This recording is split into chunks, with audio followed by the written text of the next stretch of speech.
Kwenye kipindi uliopita, tuliweza kuona kwamba sheria haipingani na imani, ama imani haipingani na sheria. Badala yake sheria inashuhudia ile imani ambaye tuko nayo. Kwa hivyo, ikiwa kuna wale ambao wamefundisha kuwa sheria iliisha na kwamba haina maana, na kuwa ilikuwa ya wakati wa zamani, ya kuwa ilikuwa ya Wayahudi, basi tunaona hiyo ni kinyume na Injili, kwa sababu Injili haiondoi sheria. Badala yake inafunua Yesu Kristo ambaye ako ndani yetu, na akiwa ndani yetu yeye ndio anakamilisha ile sheria. Kwa hivyo tusome leo zaidi kuhusu jambo hilo, kwa sababu ni jambo muhimu wakati huu ambapo Injili ya Kristo inahubiriwa. Kwa sababu kwa miaka mingi kuna wale ambao wamefikiria kwamba sheria iliondolewa kwa sababu ya kuhubiriwa kwamba tunahesabiwa kwa imani. Lakini ukweli ni kwamba sheria haijaondolewa, kwa sababu kwa imani tunapokea hiyo sheria jinsi ilivyo ndani ya Kristo. Kwa hivyo tutasoma kwenye kitabu cha Wakalatia 3 mstari ni 21. Kwa hivyo Biblia inasema hivi: basi je, Torati haipatani na ahadi za Mungu? Hiyo ni swali. Je, Torati haipatikani na ahadi za Mungu? Na tujue kwamba hiyo ahadi za Mungu tunasipokea kwa njia ya imani. Hatusipokei kwa njia ya matendo, ama hakuna tendo ambalo tutalitenda ili tuweze kupokea ahadi za Mungu. Kwa hivyo ndio tunauliza swali. Kwa hivyo ahadi za Mungu haipatani na Torati? Hiyo ndio swali. Ya kuwa kuna uwezekano kwamba Torati na ahadi za Mungu hasipatikani ama hasipatani. Sasa tunaambiwa hapa hasha. Kwa kuwa kama ingalitolewa sheria iwezayo kuhiwisha, yakini haki ingalipatikana kwa sheria.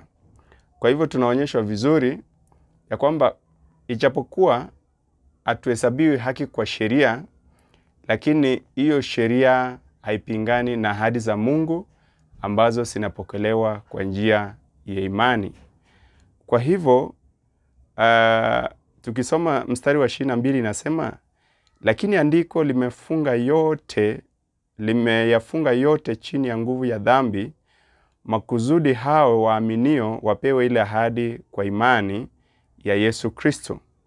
Kwa hivyo tunaona vizuri ya kwamba andiko, neno la Mungu linapozungumzia kuhusu andiko, si lazima iwe ni maandiko. Inasema andiko. Andiko ni sheria ambaye iliandikwa na Mungu kwenye vipao vya mawe. Sasa hiyo ni andiko. Sasa hii andiko iliwekwa ama iliandikwa ili kwamba wale wote wako chini ambao wanatafuta haki kupitia sheria waonekane kwamba ni wenye dhambi. Ama kwa lugha nyingine, ili wale wanaojaribu kutafuta haki kupitia sheria iwaonyeshe kwamba haiwezekani kupitia hiyo njia. Kwa hivyo sheria inaonyesha kwamba kuna njia tofauti kando na wao kutafuta haki inayopatikana kwa sheria. Kwa hivyo tunapata hiyo kamili ama hiyo sura vizuri, ama tunapata hiyo picha vizuri kwenye kitabu cha Warumi 3 mstari wa 20. Inatuambia hivi. Warumi 3 mstari wa 20 inatuambia, kwa sababu hakuna mwenye mwili atakayehesabiwa haki mbele zake kwa matendo ya sheria. Kwa maana kutambua dhambi huja kwa njia ya sheria. Angalia sasa. Kwa maana kutambua dhambi huja kwa njia ya sheria. Kwa hivyo andiko ama sheria ilikuja ili iweze kuonyesha mtu kwamba yeye ni mwenye dhambi. Sasa Mungu alipotoa zile sheria 10 pale kwenye mlima Sinai, Waisraeli walistahili waonyeshwe ama watambue kwamba wao ni wenye dhambi, kwa sababu vile sheria ilivyokuwa ikidai, wao wenyewe hawangeweza kufanya vile sheria ilikuwa inataka. Si kwamba sheria ilikuwa mbaya, lakini mwanadamu ambaye ni mwenye dhambi hangeweza kutii ile sheria, kwa sababu hawezi kufikia hawezi kufikia mahitaji ya sheria. Kile ambacho sheria inahitaji mwanadamu hangeweza kufikia. Kwa hivyo sheria sasa inabaki kuwa inatutambulisha dhambi, ama inatuonyesha kwamba sisi wenye dhambi, ama inatuonyesha ni kama kioo. Wakati unapojiangalia kwa kioo, kama kuna uchafu uko nayo kwa uso, itakuonyesha kwamba hiyo kioo itakuonyesha kwamba bado wewe ni mchafu. Kwa hivyo sheria inatuonyesha kwamba sisi ni wenye dhambi na hatuwezi kufikia ukamilifu ama haki ama kiwango ya sheria ya Mungu. Kwa hivyo turudi kwenye kitabu ile ya Wagalatia 3. Sasa tutasoma tukiendelea na mbele. Tunaambiwa kwenye 3:23 kwamba lakini kabla ya kuja ile imani, tulikuwa tumewekwa chini ya sheria, tumefungwa mpaka ije ile imani.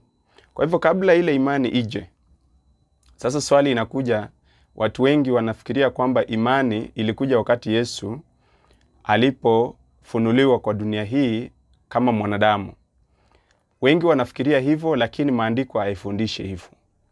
Kwa hivyo inasema kwamba kabla ije ile imani inakuja wakati gani? Biblia kwenye kitabu cha Warumi 10 mstari wa 17 inasema kwamba imani huja kwa kusikia. Kwa hivyo ni wakati gani imani inakuja? Inakuja wakati unaposikia Injili. Wakati unaposikia Injili ama Injili inapohubiriwa na unasikia, basi ile imani inakuja.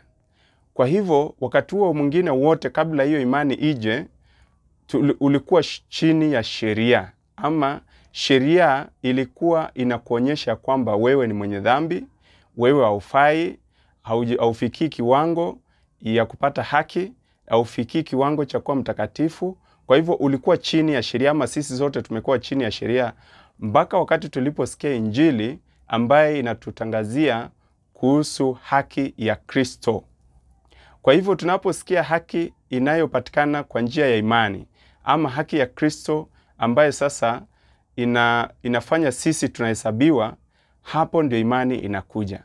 Na sasa kazi ya sheria inafika mwisho, kwa sababu tunapopokea ile haki ya Kristo, sasa sheria inashuhudia ile haki ambayo tunapata ndani ya Kristo, na sasa inakuwa inakubaliana na hiyo haki ambayo Kristo anafunua. Kwa hivyo unaona vizuri ya kwamba tumekuwa chini ya sheria kabla hatujaamini, lakini baada ya kuamini ile kazi ya sheria inabadilika. Sasa inakuwa inashuhudia badala inatuhukumu. Unaona sasa? Sheria sasa inashuhudia ile haki ambayo tumepokea, haituhukumu tena. Kwa hivyo wale wote wako ndani ya Kristo wametoka kutoka kuhukumiwa na sasa wameingizwa kwenye haki ya Kristo. Na kwa hivyo sheria ile ilikuwa inawahukumu, sasa inawashuhudia kwamba wao wamefanyika kuwa watoto wa Mungu, kwa maana Kristo anakaa ndani yao, na ile haki anayofunua ni haki ambayo inakubalika mbinguni, inayokubalika na Mungu, na ni haki inayopatikana kwa njia ya imani. Kwa hivyo hiyo ndio haki tunayopewa na Yesu Kristo.